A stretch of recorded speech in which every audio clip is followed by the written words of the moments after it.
Well, 10 states, 1 union territory. That's how there are almost 11 states and union territories in this particular phase of election. A quick look at how this particular phase, as I mentioned, north, central part of India and western part of India is our focus tonight. Looking at the India map, this is where all the 93 seats will come into play. Remember, one seat in Jammu has been shifted to the 6th phase, and you've got the seat of Betul from phase 2 that's been added to phase 3 in Madhya Pradesh.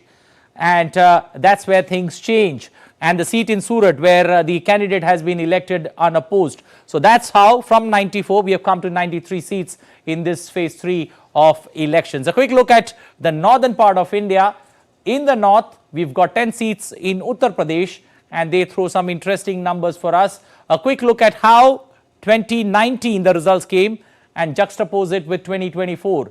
This is the phase where you've got big names, especially dynasty politics from the opposition camp that's in the forefront. We'll discuss that with our guests. The 10 seats that go to poll here in Uttar Pradesh. A look at the numbers. BJP in 2019 managed to pick 8 seats out of the 10 there. Samajwadi Party picking up 2 seats. Juxtapose that to the present day order. The NDA has 8 seats. The opposition bloc 2 seats. So not much changes in the northern part of India. Let's focus now to the central part. Let's see how the central part of India, where the elections are taking place. The central part of India, you've got Madhya Pradesh that's got 9 seats. Chhattisgarh, elections getting over. All 3 phases they were there. 7 seats in Chhattisgarh. A look at Madhya Pradesh now in particular. The 9 seats in Madhya Pradesh. This is Madhya Pradesh in the 3rd phase of elections. Madhya Pradesh is also going to be a part of the 4th phase. Big tickets, Vidisha, Guna, Rajgarh that we will look at. Chhattisgarh, again, Durg, Raipur, Korba, the lone seat that Congress managed to win in Korba, along with Bastar that we are going to focus on in Chhattisgarh. A look at the 2019 numbers. BJP picking up 15 of the 16 seats in this particular election in the central part of India. The Congress managing to win that 1 seat in Chhattisgarh, as I mentioned, Korba, that goes to polls in this phase. Present day order, the NDA picking up 15, the opposition bloc having 1 seat in the present day context if one takes a look at the same numbers. Moving now to the west, this is where the battle gets interesting. All 26 seats in Gujarat, 25 go to the poll. Surat, the candidate elected unopposed. Maharashtra 11 seats, Goa 2, Union Territory 2 seats there, Dadra Nagar Haveli along with Daman and Diu, and that's where the big battle will be played. 40 seats in the western part of India, 40 seats where the BJP has a good hold, and this is where we're going to see some interesting elections in this phase, that's phase 3 of this election. This is Maharashtra, looking at again strongholds, Baramati, Kolhapur, Ratnagiri, that you would see interesting elections, especially for the big wigs that are there in the election fray. Moving to Goa, you've got 2 seats, North Goa, South Goa. Also taking a look at the Union Territory of Daman, Diu, Dadra, Nagar Haveli, this time around as 1 Union Territory that they are together in the election fray. Get the numbers out, 2019 numbers, one takes a look. This is where it gets interesting. The BJP has 31. The Congress 1 seat, that South Goa seat, NCP picking up 3, Shiv Sena picking up 4, Independent picking up 1 seat in this particular phase. That's 40 seats in the western part of India. NDA in the present day composition 34 seats, the opposition bloc 5 seats, others or independent picking up 1 seat. This particular phase also has many star candidates. A quick look at the star candidates that one needs to see. This is the total number of candidates that you would see, 1331 in this particular phase. Once again, roughly around 8% constitute a little, I beg your pardon, 10% constitute women, 121 females in this election race as compared to 1210 males. Star candidates in this phase from the west, central and the northern part of India. Saroj Pandey there fighting elections from Korba. She used to be a sitting MP from Durg. This time she's been shifted to Korba. Remember, Korba is the 2nd seat that the Congress manages to hold in 2019 from Chhattisgarh. Brij Mohan Agarwal, again one of the candidates in the assembly elections that won by the largest number in Chhattisgarh. Ramakant Kalap versus Shripad Yasho Naik, that North Goa battle that you would see between the Congress and the BJP. Pallavi Srinivas Dempo in South Goa, one of the richest candidate in the election fray in this particular phase. The Union Home Minister Amit Shah fighting from Gandhinagar is another interesting seat that we are looking at. Moving to Purushottam Rupala fighting from Rajkot, Mansukh Mandaviya, all Union Minister, another Union Minister fighting from Porbandar, C.R. Patil, Navsari, a stronghold there for the BJP. Moving to Madhya Pradesh, Jyotiraditya Scindia from Guna, Shivraj Singh Chauhan, 5-time MP from Vidisha, back in the election fray, this time looking to win from Vidisha and come to Delhi. Digvijay Singh, last time around, tried his luck in Bhopal, now coming back to a safe seat in Rajgarh, trying to win elections from this part of Madhya Pradesh. Moving to Maharashtra, the battle of the Pawar, Supriya Sule taking on Sunita Pawar in that seat in Baramati. You've got Narayan Rane in an interesting election battle from Ratnagiri, SP Singh Baghel fighting from Agra in Uttar Pradesh, Dimple Yadav, the Yadav clan fighting to retain their legacy, taking forward that legacy of Mulayam Singh Yadav fighting from Mainpuri, and a final look at Mohammad Badruddin Ajmal fighting from Assam. And this is that interesting seat in Dhubri where it's a triangular contest, and very rarely do you see triangular contest, but all three candidates there, the BJP giving it to the AGP, the Assam Gana Parishad, and Congress also throwing its hat in the ring, getting a Muslim candidate, and it's an interesting triangular contest that you're going to see in Assam.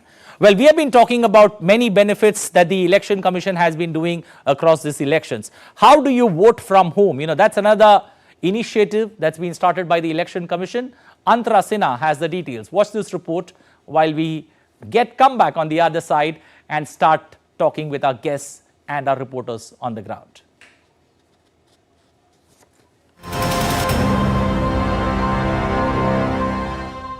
So what you see in my hands right now are the photographs of people who have opted for home voting or absentee voting. Well, the Election Commission of India this time has come up with a clause or a facility of home voting for people of ages who are 85 years and above, and for people who are physically disabled and are not able to go to polling stations for voting. So how does this whole process take place? Let's find out. The ECI or the Election Commission of India has extended its vote from home facility to senior citizens aged 85 and above and to persons with disabilities. This move allows over 8.5 million senior citizens and about 8.84 million persons with disabilities to cast their votes. So who is eligible to avail the vote from home facility? People of or over the age of 85 years, people with disabilities with 40% benchmark disability can avail the optional home voting facility. The media personnel covering polling day activities are also required to obtain authorization letters from the Election Commission. Next on our list are workers from essential services such as metros, railways and healthcare services, armed forces personnel who are posted away from their hometowns, the Central Armed Police Forces deployed away from home, and those on poll duty. Now, how to apply? There's a Form 12D that needs to be submitted. It is a letter informing the Assistant Returning Officer that the person may not be able to cast his or her vote. The form can be downloaded online from the ECI website or collected from the office of the Representative District Officer of a parliamentary constituency. The form has to be filled and submitted within 5 days of notification of the polling dates. 2 polling officials accompanied by a videographer and a security person will visit the elector's home and oversee the postal ballot voting process. The voter will receive an intimation about the date and approximate time of visit via SMS or post. That's all from my side on Election Digest for today. I'll be back next week with something as informative as today. Well, thank you, Antara, for that brilliant work, especially when it comes to, how does one get to vote if one is immobile? Well, before we get our correspondents on the ground, time to introduce our two guests in the studios joining us this evening. Chakshu Roy from PRS Legislative with us, Praful Ketkar, senior political journalist joining us this evening. Let me first come to you, Mr. Ketkar. Looking at three states in particular, Karnataka, Maharashtra, Uttar Pradesh, how do you see the political battle play out there?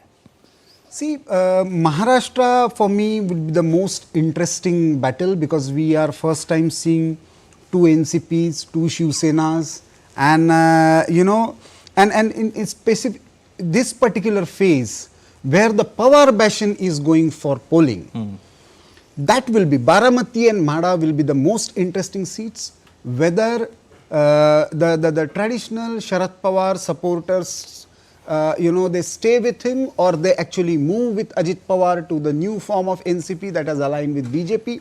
That will be very interesting. When it comes to Uttar Pradesh, Gujarat, I think it's, what we have seen for last almost 20-25 years, it has become sort of bastion for BJP, and just we have to see how much, of that chunk of 26 seats BJP is able to retain. But again, in Uttar Pradesh, it is as you mentioned in your initial report, the dynastic bastion of Mainpuri. There Samajwadi Party's mettle and whether this alliance is working on the ground will be really tested, that Samajwadi Party and Congress alliance, and how far BSP is, the third angle that is playing a role in this particular region. That will be, very, very interesting. Chakshu, looking at the 93 seats that go to polls, anything interesting that comes up purely in terms of issues or dynamics that have changed from phase 1 and phase 2?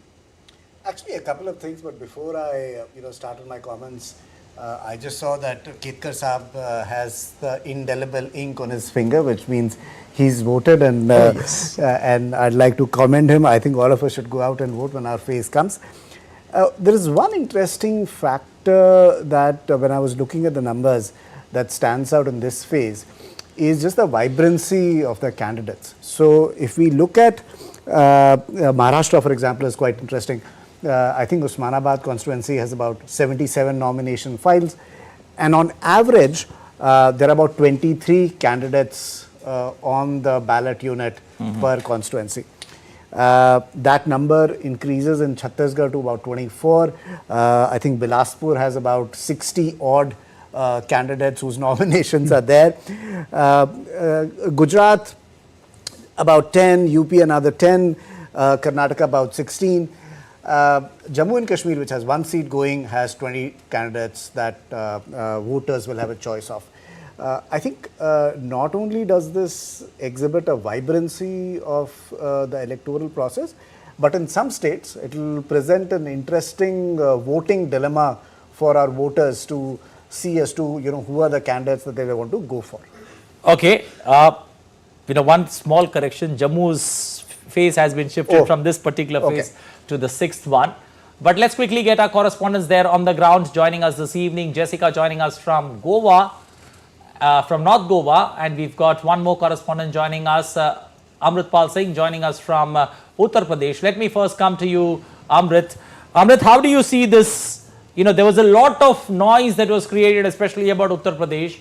Now that the decisions have been announced, do you feel that, you missed a golden opportunity to make it count, and it's a wasted opportunity that it's a golden opportunity you had, you've blown it up, especially when it comes to the bastions? Yes, it is being perceived as that, even within the rank and file of the Congress that I speak to on the ground. Because the Congress rank and file was rooting for people from the Gandhi family, both in Amethi and Raebareli.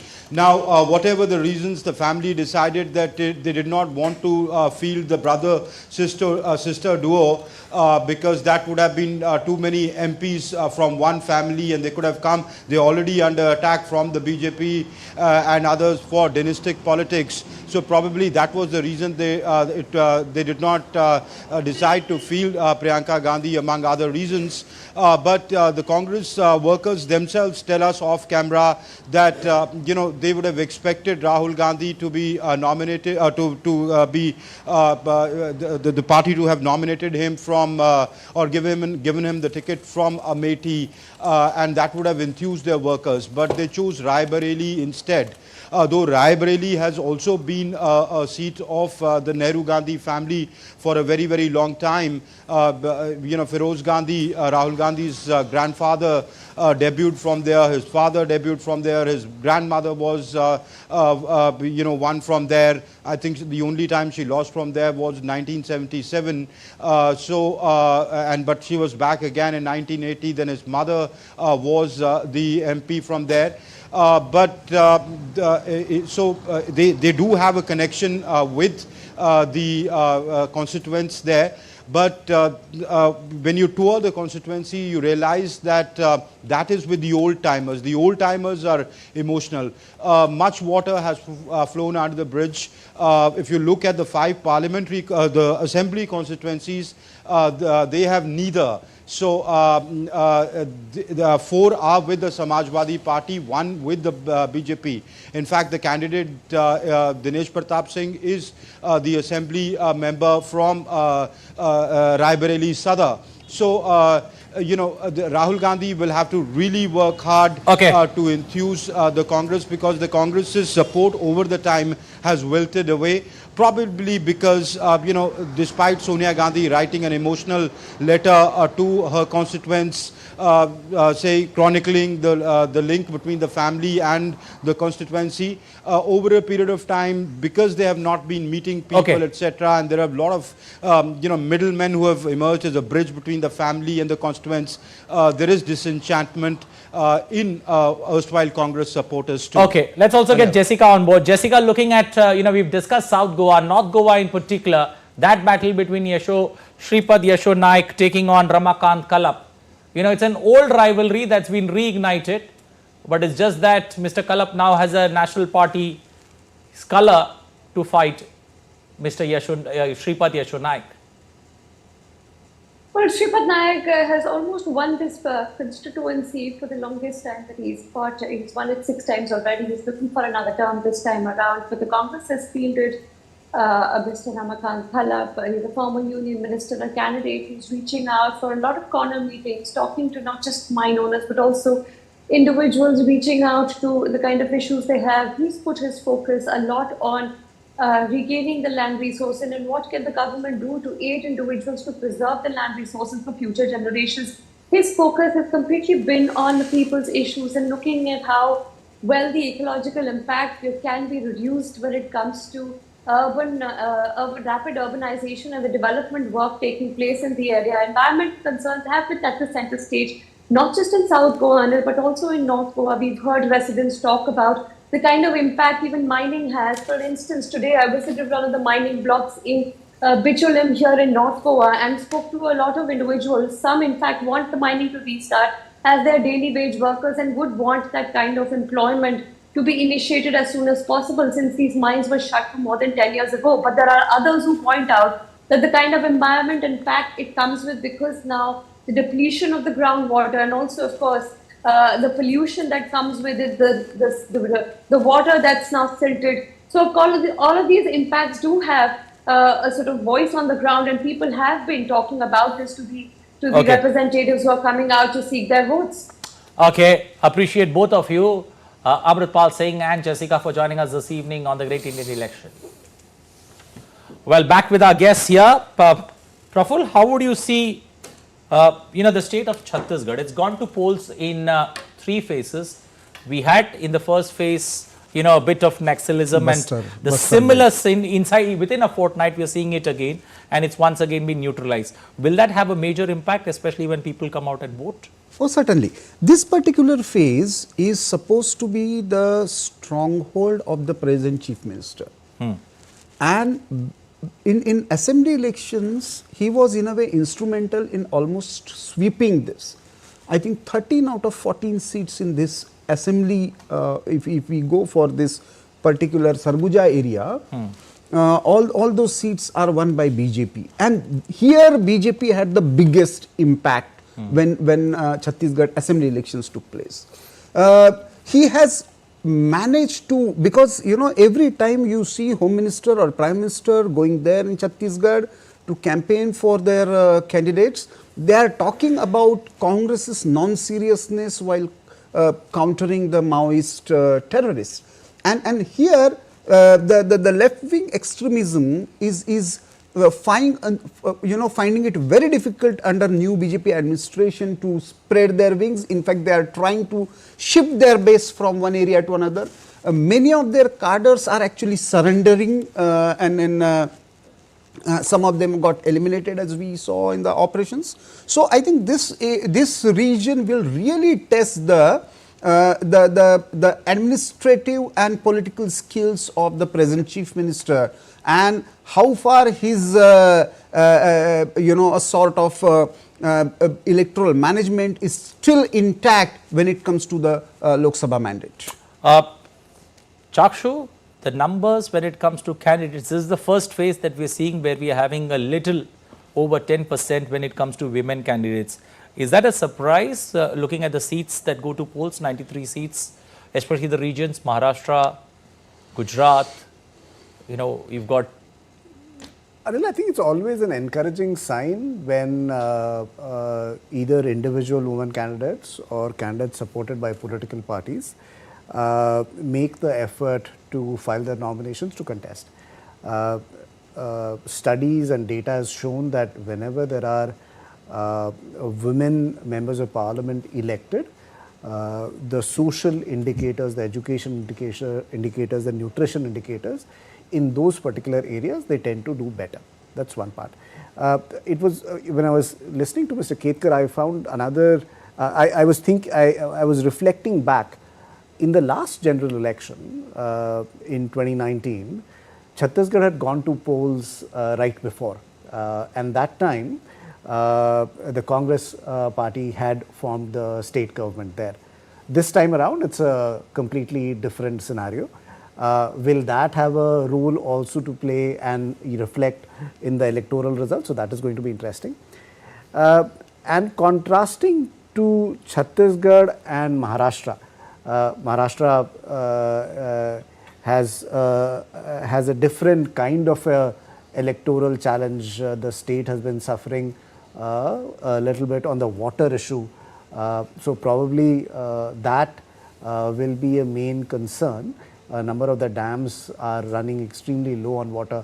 So will that be a concern? I think, would love to hear Mr. Ketkar on that. Mr. Ketkar, looking at this, we've just touched on 3 phases, but 40 seats in the western region, is that where phase 3 will be played out on a larger scale, or do you see Uttar Pradesh, Bihar and West Bengal also having some role to play when it comes to interesting numbers? No, relatively Uttar Pradesh, Bihar and West Bengal has a set pattern, and we know who is contesting against whom. Okay. I'll just make one comment about Amethi, because you were discussing with your correspondent there. There is one interesting element that I found when I spoke to some of the people there. Okay. That how far Samajwadi Party will come out and their voters, because the BSP candidate there is Thakur Yadav, and who is a local person. So how this triangular takes shape in Raebareli, sorry.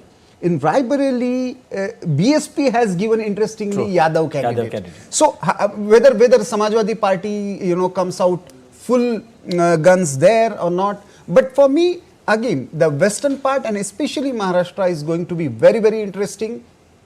And as I said, the Konkan region traditionally was supposed to be the Shiv Sena stronghold, and the western Maharashtra Baramati region was supposed to be Sharad Pawar's stronghold. Now when both the parties are split, whether they go with their new parties with old symbols or old parties with new symbols, that's going to be interesting. Well, you've summed it up very well. Old party. Well, we are running short of time, but let's quickly take a look at what's in store on Monday night. We are doing this program every weekday. That's from Monday to Friday. So we're going to be back again on Monday night. Let's take a sneak peek what's in store on Monday night on the Great Indian Election.